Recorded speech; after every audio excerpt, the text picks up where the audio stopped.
meus queridos amigos. Que a paz de Jesus nos envolva e nos permita compreender um pouco mais do ensino dele. Como disse a Lilian, nós sempre somos chamados, desde tempos imemoriais, mas poucos de nós ainda acolheu a este chamado. Nós somos muito mais propensos a atender os chamados que tocam os nossos sentidos físicos e materiais do que aqueles que tocam o nosso espírito, a nossa alma. Por isso, a gente ainda procura, nas vãs satisfações do corpo, as felicidades do espírito. Nós ainda somos mais propensos a atender aos sentidos físicos do que a excelsitude, a maravilha do Espírito Eterno. O nosso trabalho aqui hoje, a nossa pequena reflexão, é exatamente sobre esse chamado, traduzido numa palestra maravilhosa de Jesus Cristo, uma parábola, aliás, onde ele conta sobre o festim de bodas. E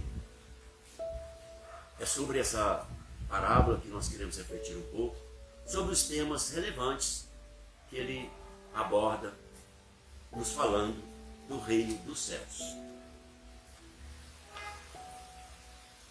Parábola do festim de bodas. Falando ainda por parábolas, disse-lhes Jesus: o reino dos céus se assemelha a um rei que, querendo festejar as bodas de seu filho, despachou os seus servos a chamar para as bodas os que tinham sido convidados. Esses, porém, recusaram ir. O rei despachou outros servos, com ordem de dizer de sua parte aos convidados: preparei o meu jantar, mandei matar os meus bois e todos os meus cevados, tudo está pronto, vinde às bodas. Eles, porém, sem se incomodarem com isso, lá se foram, um para a sua casa de campo, outro para o seu negócio. Os outros pegaram dos servos e os mataram, depois de lhes haverem feito muitos ultrajes. Sabendo disso, o rei se tomou de cólera e, mandando contra eles seus exércitos, exterminou os assassinos e lhes queimou a cidade. Então disse a seus servos: o festim das bodas está inteiramente preparado, mas os que para ele foram chamados não eram dignos dele. E depois às encruzilhadas, e chamai para as bodas todos quanto encontrardes. Os servos então saíram pelas ruas e trouxeram todos que iam encontrando, bons e maus. A sala das bodas se encheu de pessoas que se puseram à mesa. Entrou em seguida o rei para ver os que estavam à mesa, e dando com o homem que não vestia a túnica nupcial, disse-lhe: meu amigo, como entraste aqui?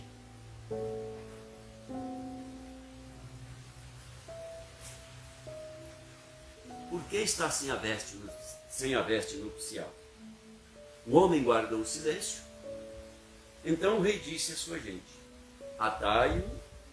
atai-lhe as mãos e os pés, e lançai-o nas trevas exteriores.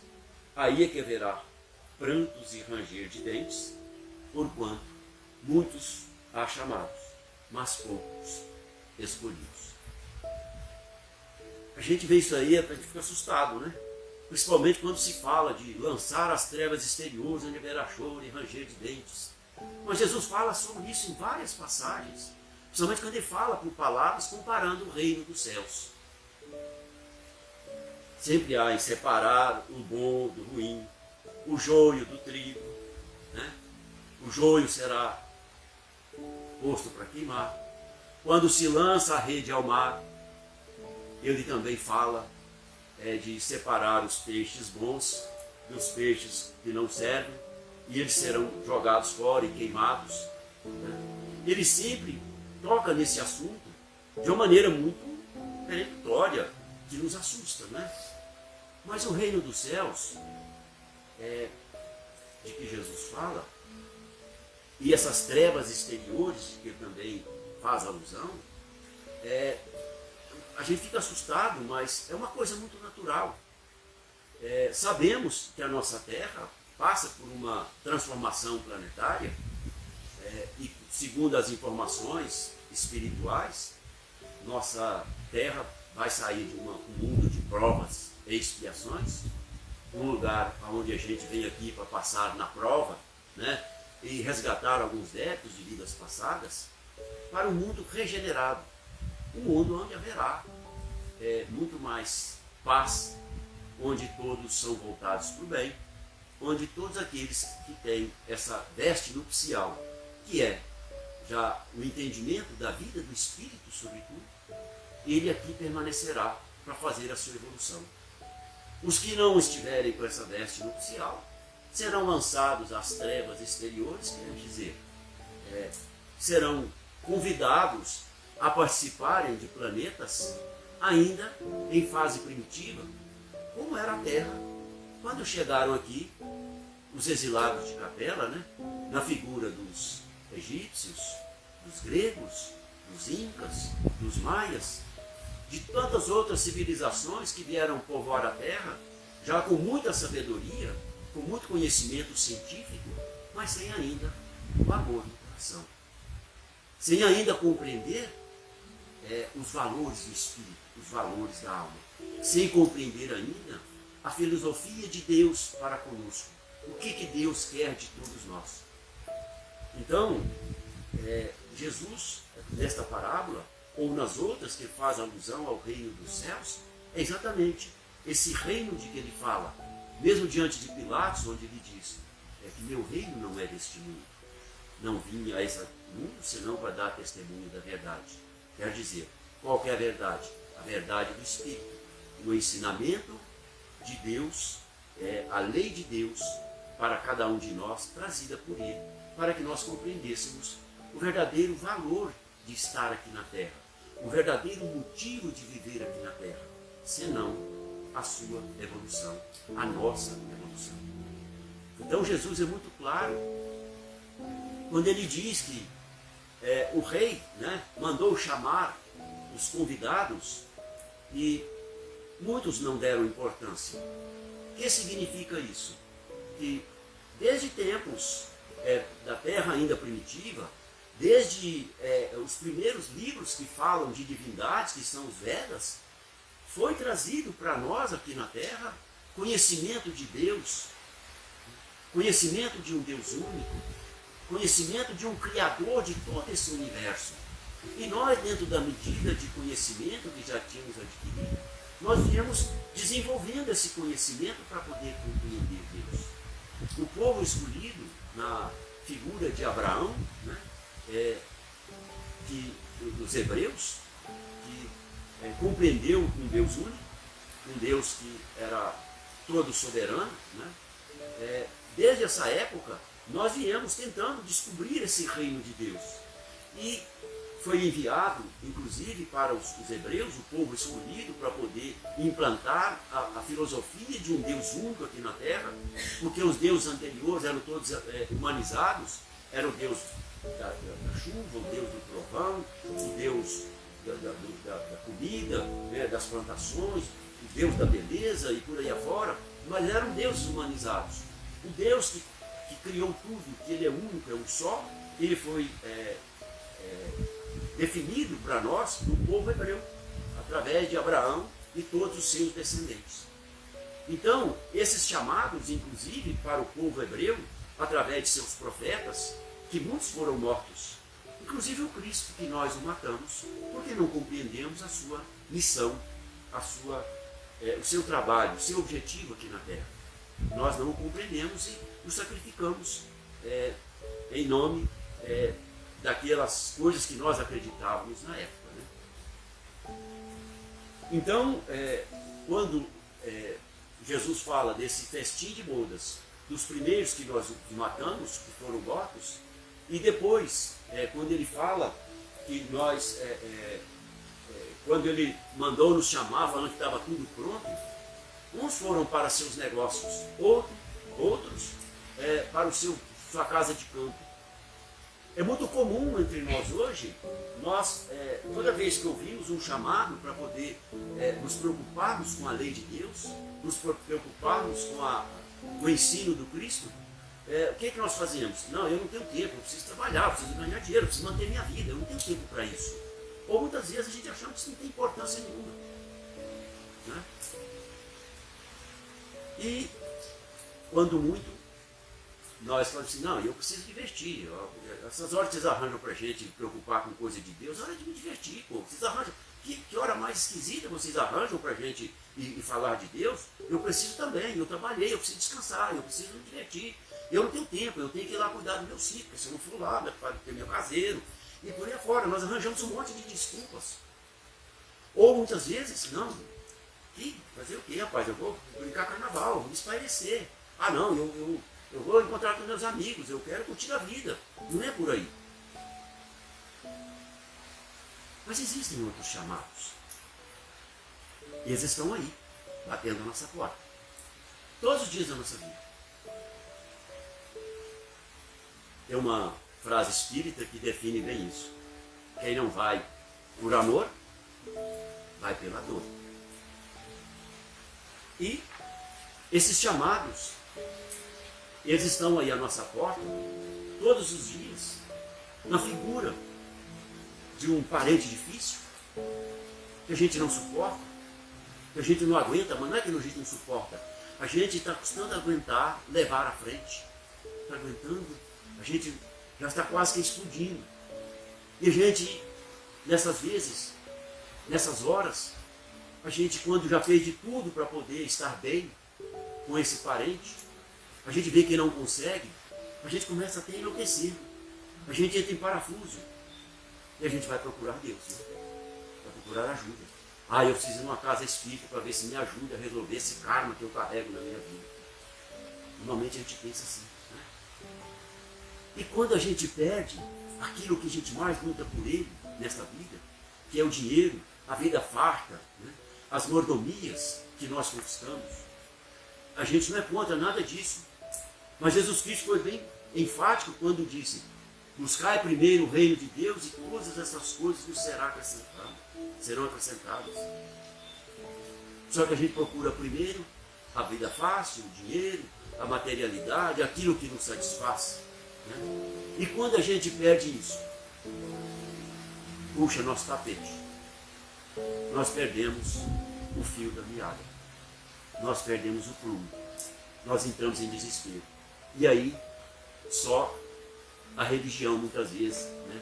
Ou a casa espírita, ou a igreja, ou qualquer coisa nesse sentido é que vai nos salvar. E outro chamado também muito difícil, quando a gente perde um ente querido, né? Quantas pessoas se desesperam.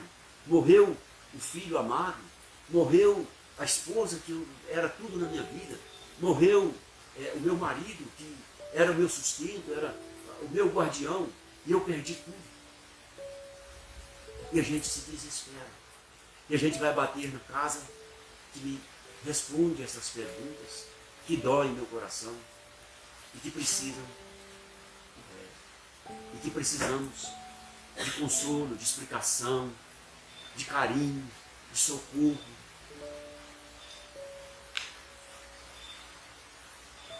E os filhos, problemas? O chamado difícil, né? O filho que foi absorvido pela droga, o filho incompreensível, que muitas vezes a gente não sabe o que fazer mais, já fez de tudo, já deu de tudo, já procurou ajuda em todos os lugares, deu as melhores escolas, ofereceu tudo, e ele não se resolve, ele não se encontra. Ele é problema demais. A gente não encontra a resposta, a gente não encontra a saída. São nessas horas que nós devemos parar, pensar e verificar. Será que o filho que é o problema? Será que o ente querido foi embora porque Deus não é justo? Será que o parente difícil é que é o problema? Será que todas as situações que estão à nossa volta não é um chamado para que nós paremos para refletir sobre o que estamos fazendo? Será que não é essa situação que veio nos alertar que é preciso mudar? Quando Jesus Cristo, no início da sua pregação, logo que ele voltou dos seus 40 dias e 40 noites no deserto, das primeiras frases que ele pronunciou, dirigindo-se à multidão, ele dizia: arrependei-vos, está próximo o reino de Deus. Esse arrepender não é das coisas erradas que nós fizemos. Não, nada disso. Arrepender é parar, refletir, pensar o que fizemos até agora, que caminhos estamos trilhando, que verdades nós estamos abraçando para poder seguir a nossa vida. Será que o caminho que nós estamos seguindo, os valores que nós estamos cultuando presentemente nessa vida, é o que era proposto por nós quando pedimos de joelhos para poder reencarnar?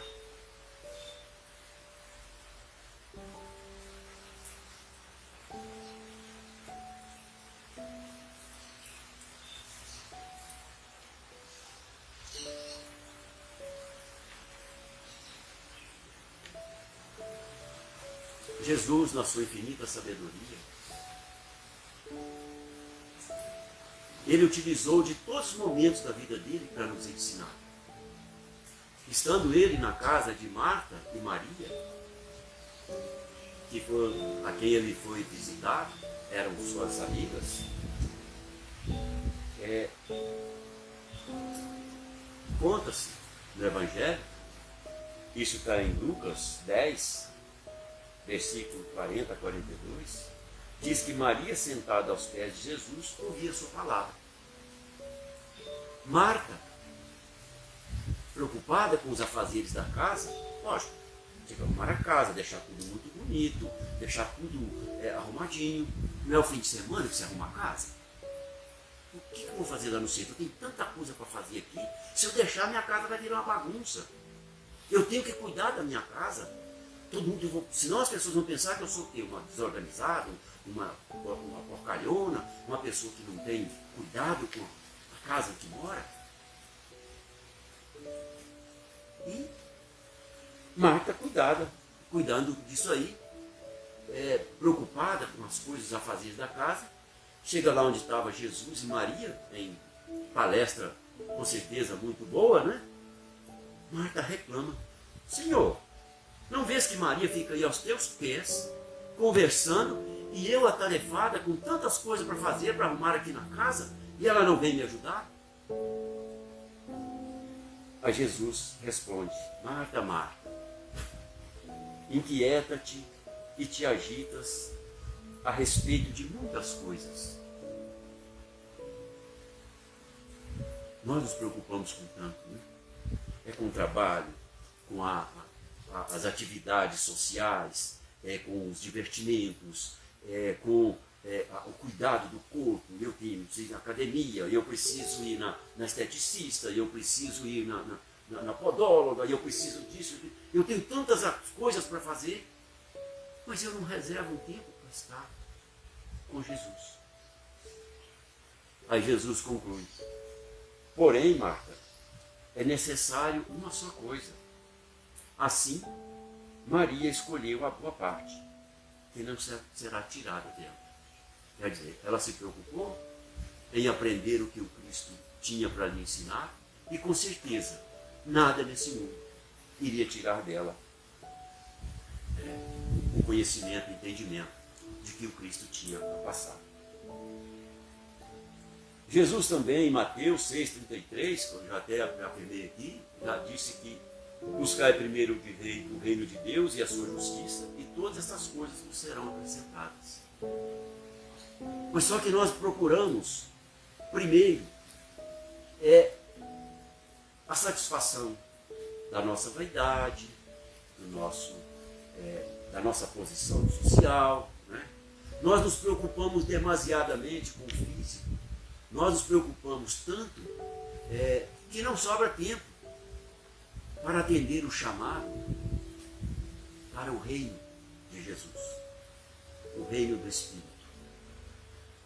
Nós nos preocupamos demasiadamente em academias, onde nós vamos cuidar do nosso físico. Mas que tempo nós estamos reservando para cuidar do nosso espírito? Quem sabe não seria legal se nós procurássemos as academias da alma, né? Fizéssemos um pilates para melhorar a nossa flexibilidade, a nossa compreensão para com o próximo.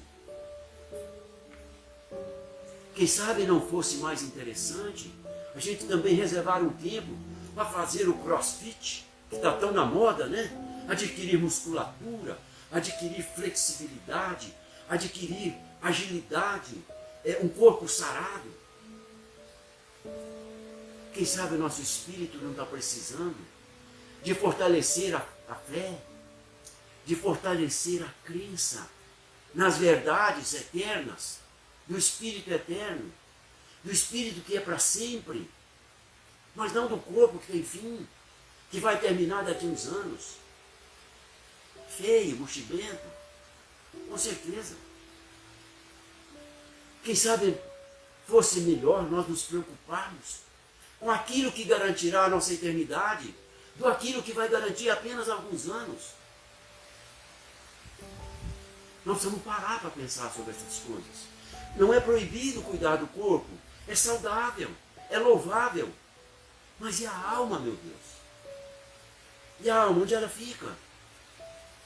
E a alma na hora que a gente volta para dentro da gente mesmo, na hora que põe a cabeça no travesseiro, nós choramos.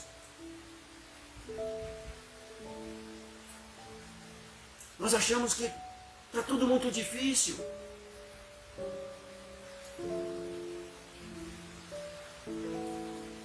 Aí nós nos colocamos na condição de coitados. Mas nós não buscamos primeiro o reino de Deus. Nós buscamos primeiro a satisfação daquilo que mais nos encanta, que é aquilo que os outros veem. Mas nós não cuidamos daquilo que está dentro de nós, que só nós enxergamos.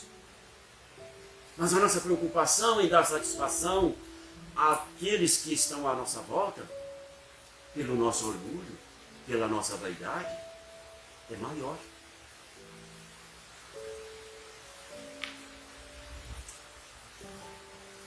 Que todos nós vamos enfrentar essas dores, essas dificuldades, essas coisas que nós refletimos aqui agora, das dores, das perdas, dos parentes difíceis, isso nós sabemos que vamos enfrentar. Mas Jesus Cristo, Ele sabia disso de antemão e já foi nos dizendo: vinde a mim todos que estáis cansados e sobrecarregados, e eu vos aliviarei.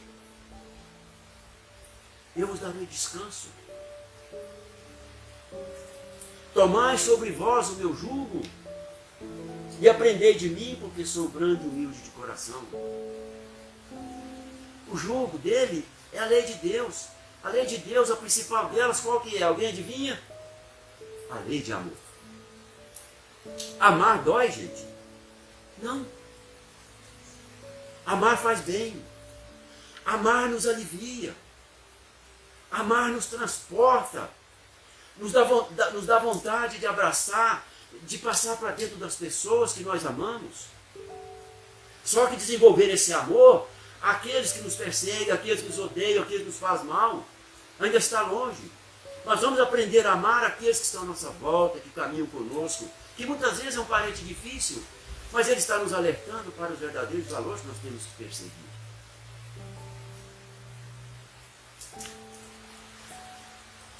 E encontrareis descanso para vossas almas, pois o meu jugo é suave e o meu fardo é leve. Seguir Jesus é muito difícil, é muito complicado, porque nós ainda não temos essa capacidade de compreender o que Ele nos diz. Mas por isso é o chamado. Ele nos chama.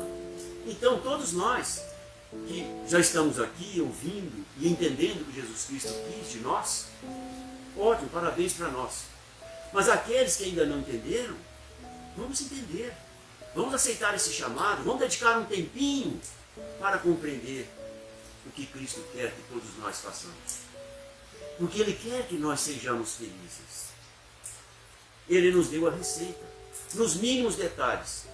Quem começa a estudar e a compreender o que Jesus Cristo disse, é um manual de práticas da felicidade, do caminho de ser feliz. Mas ser feliz pelo Espírito, não pelo corpo. Porque pelo corpo a felicidade é finita. Ela acaba logo ali. O corpo vai morrer. Mas o Espírito e as aquisições do Espírito serão para sempre.